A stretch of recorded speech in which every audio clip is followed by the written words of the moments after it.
Maharaj Parikshit said, the Supreme Personality of Godhead, Hari, is eternally situated in his transcendental position, yet he descends to this material world and manifests himself in various incarnations. His first incarnation was that of a great fish. O most powerful Shukadev Goswami, I wish to hear from you the pastimes of that fish incarnation. Okay, so yeah, he descends to this material world and manifests himself in various incarnations. That's one of the original questions by the sages of Naimisharanya. This first canto, first chapter of Srimad Bhagavatam is entitled Questions by the Sages, and there are 6 questions that they ask. One being, what is the supreme occupation or ultimate good for all people? What is the essence of all scripture? Why did Krishna appear in the womb of Devaki? And then there's also 2 questions related to the Lord's avatars. What are the Lord's various multifarious incarnations, and what are his pastimes and leelas associated with those incarnations? And then the 6th question is, where has Dharma gone for shelter now the Lord Krishna has left the planet? So this question about the Lord's various incarnations is asked.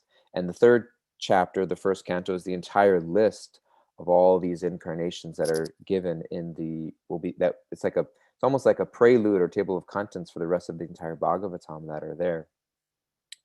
And also this 8th canto specifically, in the 2nd canto of Srimad Bhagavatam, Shukadev Goswami describes these 10 topics of the Bhagavatam. And interestingly enough, we find, it's interesting because there are 10 topics of the Bhagavatam, but there's only 12 cantos. And so, does anybody know the 10 topics of Srimad Bhagavatam? No? Anybody? We can find them. 10 topics of Srimad, and there's a verse in the 2nd canto. I don't know this verse, but we will find it. Somebody wanted to say something? Atra sargo visargascha. Thank you. 2.10.1. 2.10.1. Thank you, Gorshran. Thank you. 2.10.1. It was in the 2nd canto. I know it's spoken by Shukadev Goswami. 2.10. Yeah, okay, here. So, famous verse. Shri Shuka Vaga. Atra sargo visargascha stanam poshanam uttaya manvantar esh anukatha nirodha muktir ashraya. So there's these 10 topics of Srimad Bhagavatam. Shukadev Goswami said, in the Srimad Bhagavatam, there are 10 divisions of statements regarding the following: the creation of the universe, sarga; subcreation, visarga; planetary systems, stanam; protection by the Lord, poshanam; the creative impetus, uttaya; the change of manus, manvantar; Ishanukata, the science of God; returning back home to Godhead, Nirodha; and liberation, Mukti; and the summum bonum, Ashraya.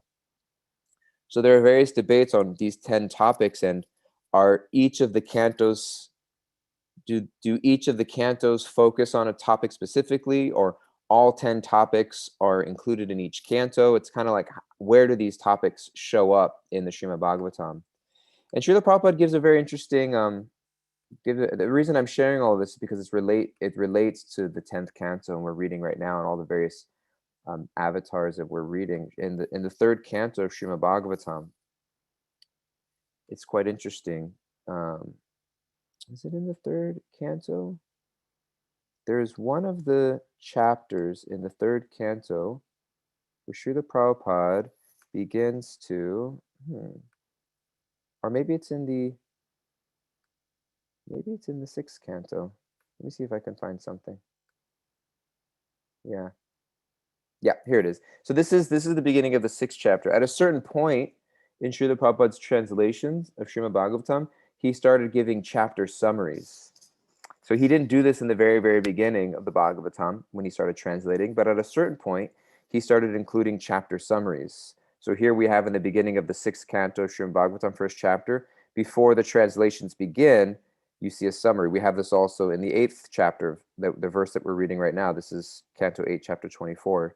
We get these chapter summaries. So in the 6th canto of Srimad Bhagavatam, in the first verse, Srila Prabhupada gives a summary to the chapter. And in the beginning of this chapter, Srila Prabhupada writes, throughout Srimad Bhagavatam, there are descriptions of 10 subject matters, including creation, subsequent creation of the planetary systems, etc. So that's the verse we just read. Shukadev Goswami, the speaker of Bhagavatam, has already described, interesting here, creation, subsequent creation, and the planetary systems in the third, fourth, and fifth cantos. Now in the sixth canto, which consists of 19 chapters, he will describe Poshan, or protection of the Lord. So this list of these things, beginning with creation, subsequent creation, and planetary systems, he's saying he described in the third, fourth, and fifth cantos. So what Srila Prabhupada is saying here in this paragraph, in this summary of this chapter of Bhagavatam, is that these 10 cantos, these 10 subjects mentioned by Shukadev Goswami, begin in the third canto. So they span from Canto 3 to Canto 12.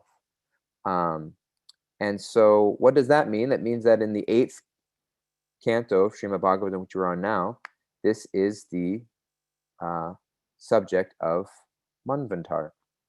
So we have 1, 2, 3, 4, 5, 6.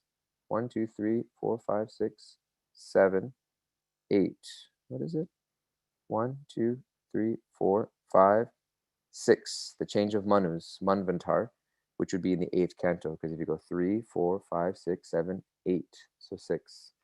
So this 8th canto is known as Manvantar. And the Manus are the lords, or kind of masters of the universe, so to speak. So throughout this 8th canto, we get a lot of these there's just a lot of stories of various incarnations and various changing of Manus, of leaders of the universe that take place throughout the 8th canto. So that's sort of the context of the 8th canto, and we're finishing this up here. So there's a lot of avatars and a lot of Manus, Manvantars, that are described in this 8th canto of Srimad Bhagavatam. In the 9th canto Bhagavatam, where we're going next, you'll hear mostly the story of Ramachandra and the Surya dynasty, and then leading to the 10th canto of Srimad Bhagavatam, which is the Moon dynasty and the story of Lord Krishna.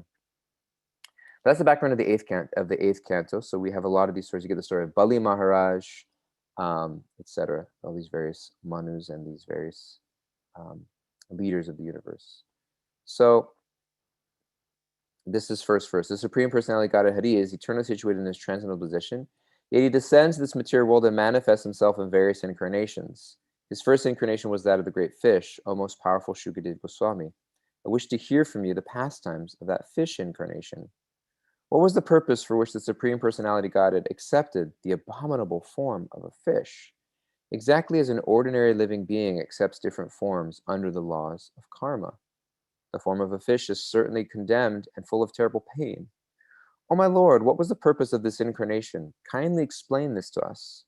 For hearing about the pastimes of the Lord is auspicious for everyone. Interesting. Krishna accepted the body of a fish, just exactly as an ordinary living being accepts forms under the different laws of karma. It's a condemned form. What was the purpose of this incarnation? There's a verse that's coming to my mind from the Bhagavad-Gita, where Krishna talks about when he descends into this world but doesn't accept the laws of karma the way that we do.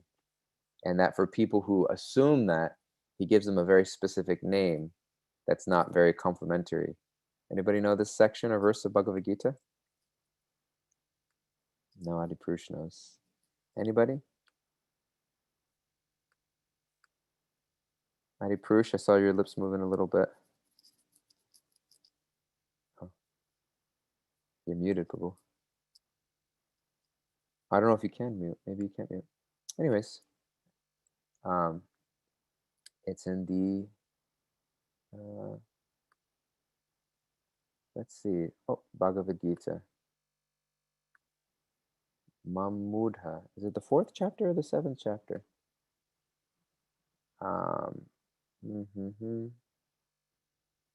Avajanati Mamudha. I think it's in the 7th chapter. Let's see. Avajanati Mamudha. Manasi. Is that the 4th chapter or the 7th chapter? I think it is 9, Prabhu. Is it the 9th chapter? 9 what? Yeah. 9. towards Avajanati. Oh, here it is. 9:11. Avajanati mamudha. Avajanati mamudha manusham tanum ashritam param bhavam ajananto mama bhuta maheshwaram. Fools, the mudhas, the fools, deride me when I descend in the human form. They do not know my transcendental nature as the supreme Lord of all that be. So Krishna descends into this world in various forms, whether it be a human form, a fish form, a boar form. There's a story of, I'll tell the story. There's a story of a friend of ours. His name is Tattvavadi Prabhu. He used to live in the Bhakti Center and be one of the building managers when I first moved here in 2008. And he's a yoga teacher and longtime community member. And he used to distribute. He'd be on book distribution. At one point, he was distributing books in the South, in Southern America, in the southern states of America. And he was distributing books. And at one point, he was sharing books and opening up something, and I think he was sharing something in Srimad Bhagavatam. And I don't know if it was this person that he was talking to, or the person came up to him because they had seen a book and they wanted to ask him about something, but they had seen Varaha, Lord Varahadev, who is the boar incarnation, the hog. And they open up the book and they show a picture and they go to Tattvavadi and they say, God is not a hog. Because it's a hog incarnation, and they can understand, like, how is it that Krishna takes the form of a hog or Krishna takes the form of a fish? So that's the question that's being asked here in the beginning of the 8th canto, and Krishna explains this in the Gita itself, where he says that I come to this material world, but I'm not under the laws of nature. They don't know my transcendental nature as the supreme and Lord of all that be. So in Canto 8, Krishna is asking the same question. How is it that this Lord assumed the form of a fish? So now that gets us to our verses for today, verses 4 and verse 5. So background context, we're in the 8th canto Srimad Bhagavatam. 8th canto Srimad Bhagavatam, as mentioned by Shukadev Goswami and Srila Prabhupada, is where the topic of the Manvantar, or the change of Manus, are described. So the various leaders of the universe are described in the various kind of successions of those leaders and kings.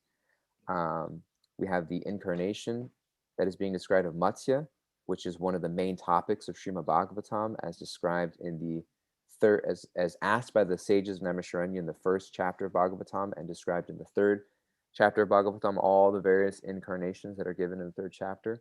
So both those things are happening here in this chapter in 8th canto of Bhagavatam.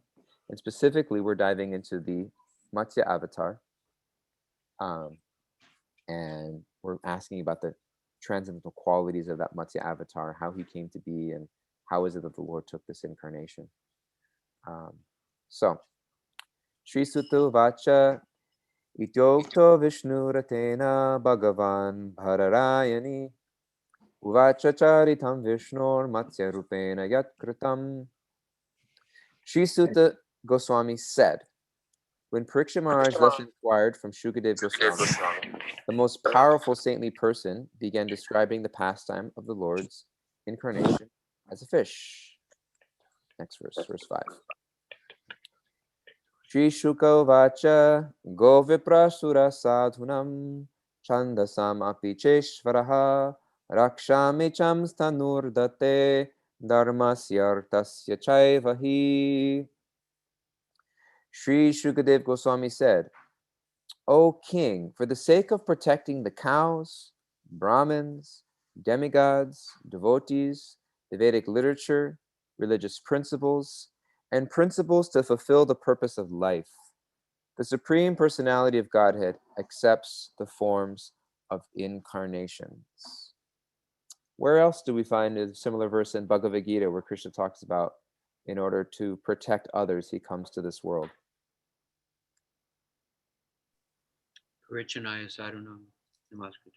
Yeah, where is that in Bhagavad Gita? That's in the 4th chapter. I know that one. That's in the 4th chapter. 4th chapter. The reason I like to make these corollaries sometimes is because sometimes the Bhagavatam really picks up where the Bhagavad Gita leaves off.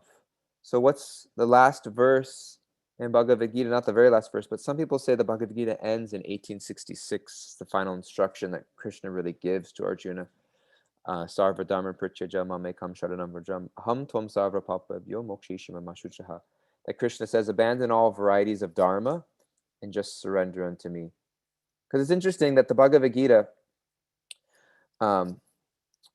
anybody know? I ask people this all the time. Anybody know the first word of the Bhagavad Gita? So Dhritarashtra is the speaker, the first person who speaks in the Bhagavad Gita. Dhritarashtra uvacha. And what's the first word spoken in the Bhagavad Gita? Anybody know? That's okay. We're learning. Dharma. Dharma kshetra kurukshetra.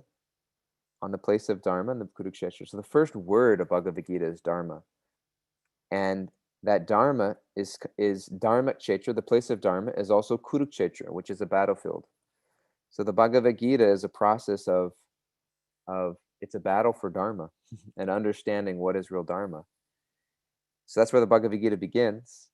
And the Bhagavad Gita also ends in verse 1866, where Krishna says, Sarva dharmam prityaja, abandon all varieties of Dharma and just surrender unto me.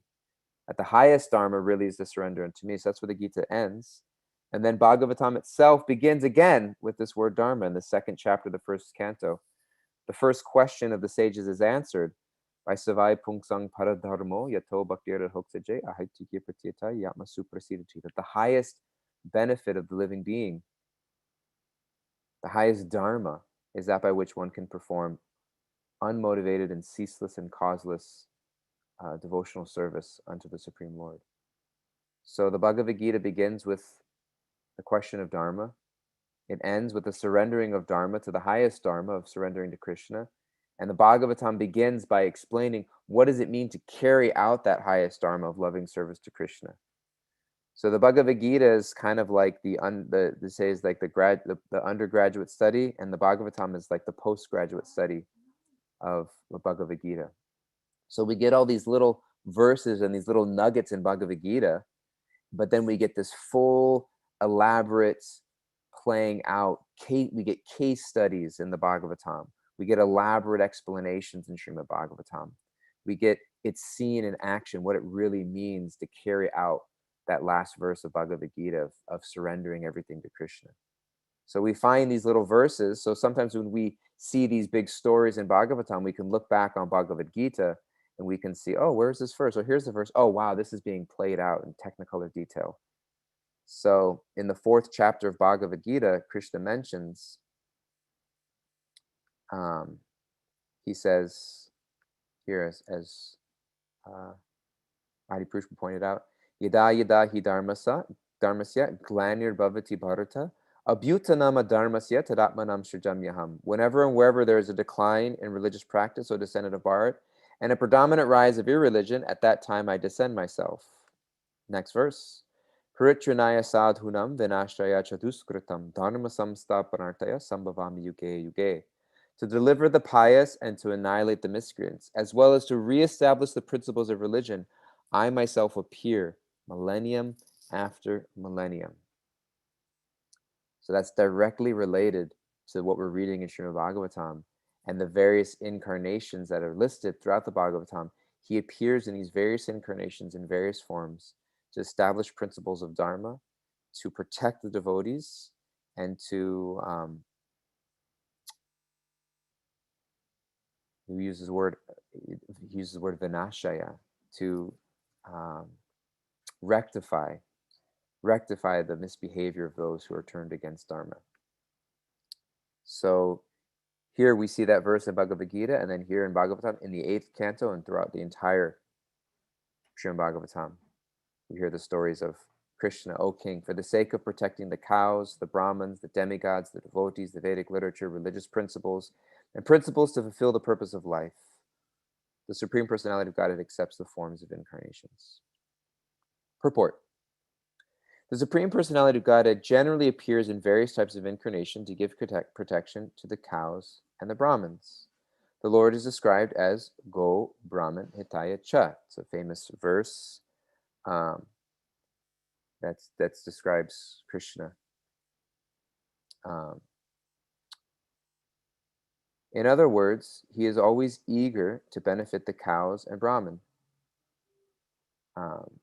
When Lord Krishna appeared, he purposely became a cowherd boy and showed personally how to give protection to the cows and the calves. Similarly, he showed respect to Sudama Vipra, a real Brahmin. That's the story that will be told in the 10th canto of Srimad Bhagavatam when Sudama came to visit Krishna. Krishna washed his feet and offered service to him. From the Lord's personal activities, human society should learn how to give protection specifically to the Brahmins and cows. Then the protection of religious principles, fulfillment of the aim of life, and protection of Vedic knowledge can be achieved. Without protection of cows, Brahminical culture cannot be maintained, and without Brahminical culture, the aim of life cannot be fulfilled.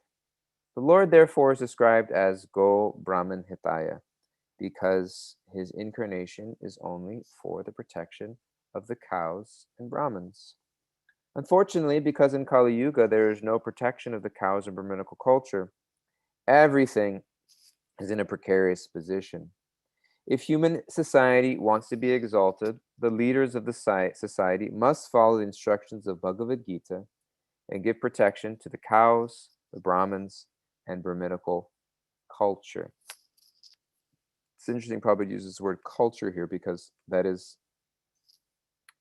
foundational in the word agriculture. It's a culture that's based upon a respect for nature. And it's not just that, it was interesting. My wife, Rasika Gopi, a couple years ago finished her master's degree, and she did her thesis project on the Govardhan Eco Village. She did a master's in environmental sciences, and she did her thesis on sustainable cultures of sustainability. And the Govardhan Eco Village was the thesis project. Like, how does it work? And this idea of sustainability has been around for decades, but we haven't really been able to put it into practice. And what she found and wrote about about the Govardhan Eco Village, that it wasn't just like laws and policies and procedures, that it was a culture that was based on, it was a God-centered culture. It was a way of life, and that spirituality ultimately lays the foundation for sustainability, because it fosters a natural sense of respect for everything being of God's energy, a respect for God, a respect for other human beings as God's energy and children, and connecting to God, and respect of God's energy in the form of nature, and seeing us as one part of a greater whole. And so really what we're seeing here is a call to higher spiritual values. And I think that what we find in society today that Srila Prabhupada's trying to address is, where are the values that are guiding society? We talk about whether we're talking about the environment, we're talking about politics, we're talking about social equality. All those things are important in the sense of creating laws and policies, etc. But if underneath all of that, the root is, what are the actual spiritual values? And it's really, really, people don't want to necessarily identify values, because then it creates us accountable of how we're meant to live our life. And what Srila Prabhupada, throughout his books and throughout his teachings, that we should understand the gift that he's giving. And we should understand what we ourselves are trying to generate and trying to cultivate through our study as an actual development of spiritual values. And while we may or may not be able to change the way society functions, it may be out of our control or above our pay grade, that is what Krishna ultimately has to do. And that's what all saints and acharyas have done. Advaita Acharya himself begged, through the worship of Shalagram Shila, through Tulsi leaves and Gangajal, he prayed for Lord Chaitanya to descend, because only you, Lord, only you yourself can come and relieve this great burden of the earth. And so we can pray for Krishna to appear in our lives and appear in the lives of everyone all over the world. But what we can do, at least on a personal level, is we can really start to ask ourselves, what are the spiritual values that guide the way that I live my life? And Srila Prabhupada is talking about cows and Brahmins here, but really underneath that he says cows, Brahmins, and then he adds Brahminical culture. Brahminical culture.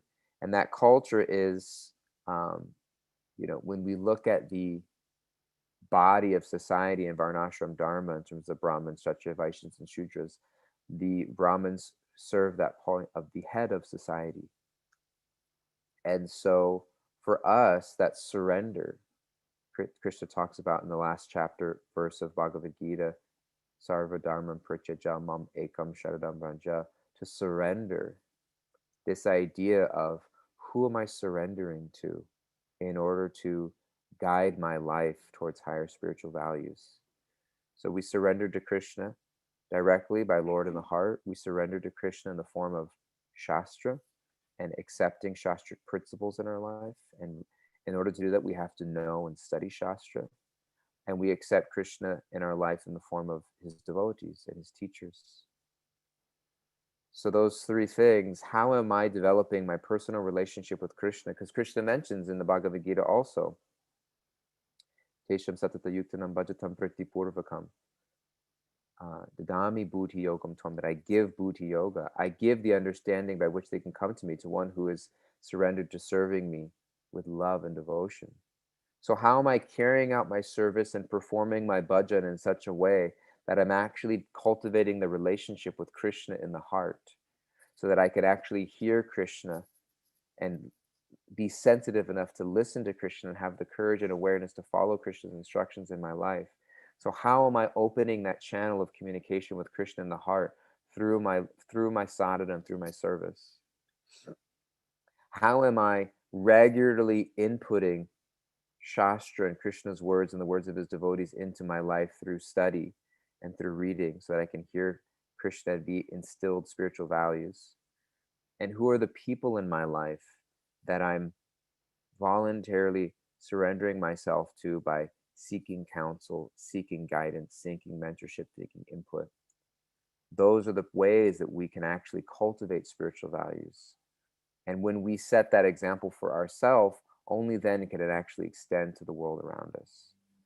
So it's interesting when we read these verses, we think, yeah, the world needs to do this and do that. Like, what's wrong with the world? And the world needs to adopt this and etc. It's like, well, how am I adopting this? How am I setting that example? How am I taking this deep into my own life? So we can walk away and ask ourselves those questions of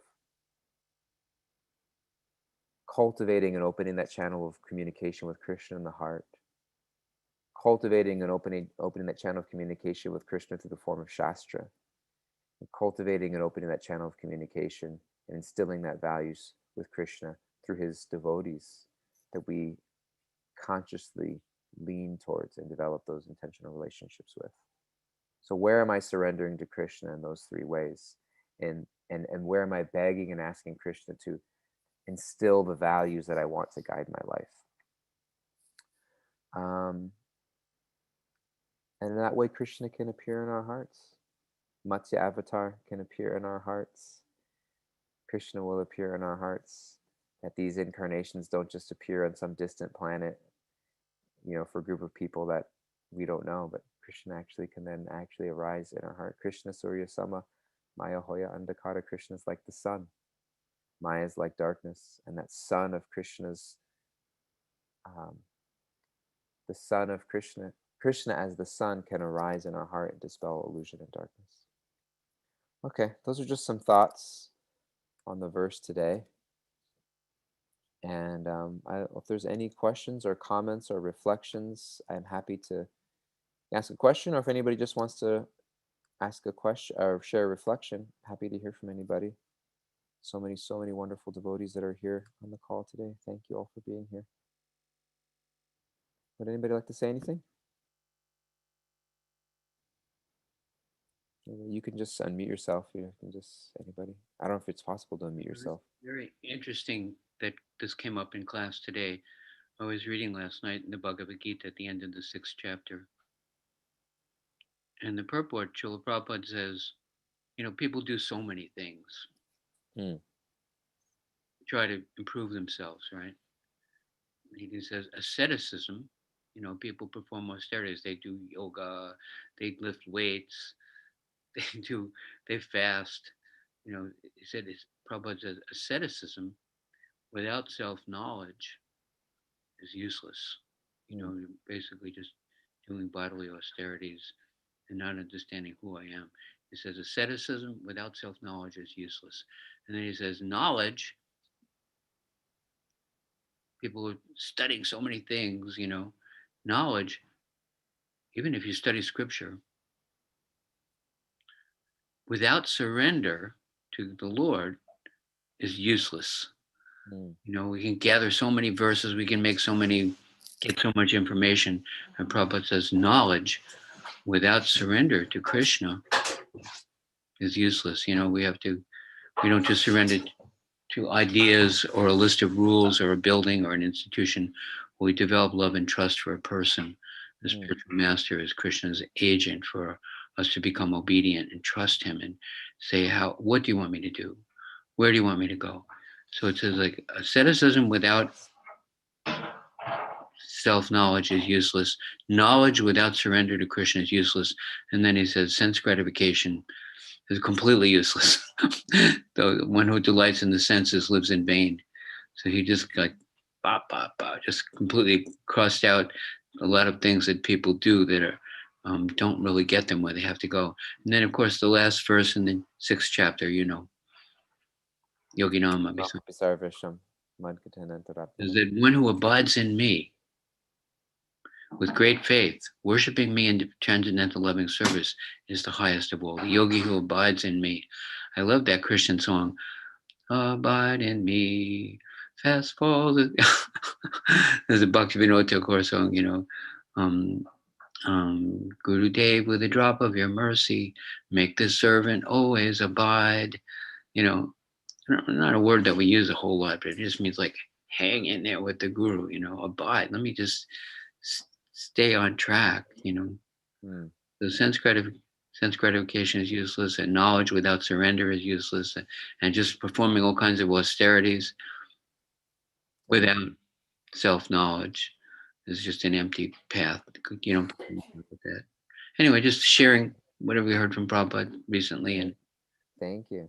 Pass it on. I'm certainly useless, and so I appreciate that reminder that we need to be more surrendered. You are like a walking Bhagavatam. I'm just can't even close my mouth listening to like how you just, present the entire Srimad Bhagavatam, all the cantos and how it all fits together. It's wonderful, wonderful. Your spiritual master is empowering you. Hare Krishna. We love you. Thank you. Would anybody else like to share anything? So many wonderful devotees here. Yeah, I see. You can just unmute yourself. Don't need to raise your hand. Hare Krishna, Doyal Prabhu. Hare Krishna. I have a question because I really liked, I had never heard that about like the first word spoken in the Bhagavad-Gita and the last word spoken in the Bhagavad-Gita, and then how the Srimad Bhagavatam begins with it. So my question then is, how does the Srimad Bhagavatam end then? Is there that kind of rhythm to it as well? Srimad Bhagavatam ends with the holy name. That's Correct awesome. me if I'm wrong there, but my understanding, Srimad Bhagavatam ends with the holy name as our last hope. And so we talk about, all of these various forms of dharma and forms of the yuga dharma is the holy name, and that's what we have to hold on to. That's our last hope. It was in Star Wars, help me Obi-Wan Kenobi, you're my only hope. A new hope. So it's about the holy name. This is actually our hope. Hare Krishna. Hare Krishna, Angelika. I really want you to speak about how is it that Krishna kind of takes the body, almost imitating that he's under the control of karmic, reactions and lottery of taking a body, but he is not. Like I really want to understand that point and how is that working? Sure. I'm just gonna go ahead and just real quick here, just to pedal back for just a quick second, answer the question that you had, Andrea. So Canto 12, Chapter 13, the last chapter, the last verse of Srimad Bhagavatam. Nama Sankirtanam. Nama Sankirtanam yasya sarva papa paranashayam pranamo dukkha shamanas tam namami harim param.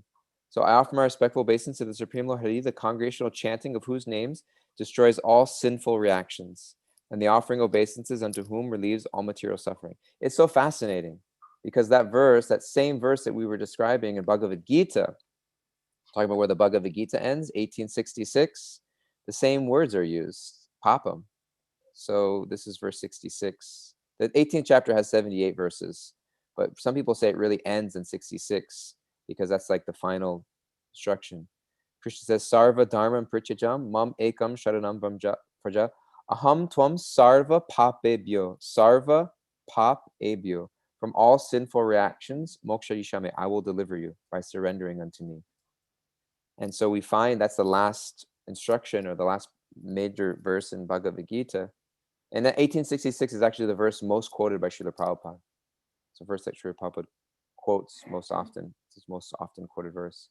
So that's the Bhagavad Gita. And then we have here the last verse of Bhagavatam, Sarva Papa Pranashayam. I destroy all pap, all sinful reactions, through Nama Sankirtanam. And so that's the last verse is the congregational chanting of the same principle we get, that surrender to Krishna is now more explicitly defined as Nama Sankirtan, is how we do it in this age of Kali. So just there, just highlighting that for you. It's the last verse of Srimad Bhagavatam. Sorry, I was just thinking of that. Angelika, please ask your question again. I want to make sure it's fresh in my mind. Yeah, of course. Thank you. Yeah, so you just mentioned at the beginning how the incarnation of Matsya, that avatar of Matsya. No, I think it's incarnation. That's the right word. No, nonetheless, it was how Krishna takes the body of a fish, seemingly being under the control of like the karmic laws, how we all have the lottery of getting the body after our life is over or after we leave this body. But of course he cannot be under the control of them, but it's kind of like being in between. So I'm trying to understand that. Yeah, well, it's interesting throughout the Bhagavad Gita, Krishna explains this also, where he talks about how he the living entities are struggling under the modes of material nature, but Krishna himself. So we'll actually, I'm gonna go ahead and I'm gonna quote some verses from the Bhagavad Gita for you, just some places of rest, because you only have a couple minutes. So I'm just gonna share some Bhagavad Gitas that you can go and you can get some more information on these verses. So this is the 4th chapter of the Bhagavad Gita, chapter 4, Transcendental Knowledge. And Krishna talks about how one who knows the transcendental nature of my appearance and activities does not, upon leaving the body, take his birth again in this transcendental world, but attains my eternal abode or journey. He talks about Janma Karma Chame Divyam. He says that his appearance is transcendental. And then he says just a little bit below, he says, according to the 3 modes of material nature and the work associated with them, the 4 divisions of human society are created by me. And although I am the creator of this system, you should know that I am yet the non-doer, being unchangeable. There is no work that affects me, nor do I aspire for the fruits of actions. One who understands this truth about me also does not become entangled in the fruit of actions of work. So Krishna is talking about, I created this system of the material world, and I sometimes descend and exist within it, but I'm never entangled by it. An example that's given often. So if you want to read these verses from the 4th chapter of Bhagavad Gita and Srila Prabhupada's purports, that would give you some insight into understanding this idea of Krishna coming and not being entangled by it. And an example that's sometimes given is like in a prison. Like, let's say, for example, the prison ward, or let's say I won't say the president of the United States because that's a contentious topic these days, but let's say the leader of a land, a king or a queen, decides that they want to visit a prison. So they'll go into the prison to inspect the prison or to visit the prisoners, etc. So they're in the prison, right? They're in the same place that all the other prisoners, but they're not subject to the same laws and rules and constrictions that the prisoners are actually subjected to. So Krishna comes into this world, but he created this world in the same way that the prison ward or the king or the queen created the prison. And when they go inside and visit, they're not subjected to the same laws. And so Krishna created these laws. Maya Devi and the laws of nature are Krishna's servants. And therefore, how can they possibly constrict Krishna? So Krishna comes into this world as a preview to attract us back to his pastimes in the spiritual world, and also to establish Dharma. And so Krishna himself is never entangled by the laws of nature the way that we are. You're unmuted, Alan, if you want to say something. Hold up your hand. Hi. Hey. Hello? Hello. Hi, I'm here, Associate of Adi here. I just wanted to thank you for your class. And just to say, when you were talking about rules and all, without God, there is nothing. I mean, without God, if one has an ability to debate, you can probably argue for anything, good, evil, if you want to, if you know how to use logic. But if you have faith in God, that's all that really matters. Basically, it comes down to faith in God. Rules and laws, we need them, but basically it's God. Without God, none of that matters. Beautiful. Thank you so much. And I love the way you phrase that, because there's this saying sometimes, like in verses, the Sanskrit word for verses is shlokas. Shlokas mean verses. And sometimes they'll say many shloks for different folks, meaning that you can find a verse to justify whatever it is you're trying to, your own personal viewpoint. And the Bhagavatam itself, in the 3rd verse of the 1st canto, is described as the Nigama Kalpataro, the ripened fruit of the desire tree of Vedic literatures. And Vaishnavas themselves are also known as Vanchakalpa Turubhyascha, that they're the desire trees themselves. Meaning a desire tree is something that will give you whatever is the fruit of your own desire. So if we approach Bhagavatam or approach the Vaishnavas with selfish alternative motives of trying to squeeze or twist something out with logic or with our ultimate desires, Jai Radha Mulidhar, then we can manipulate instructions and verses to try to get what we think we want out of something. But those desire trees also have their own fruit, meaning that if I come with no personal desire, what will they give me? And that's Srimad Bhagavatam. It gives us pure, unalloyed devotional service. And so it's important for us to peel back our personal desires and understand what is the fruit that the devotees and Krishna and the Bhagavatam are trying to give me. Because otherwise, if it's mixed, I'll end up getting something. I'll get my personal material desires, but that's all I'll get. Okay, Srimad Bhagavatam ki jai.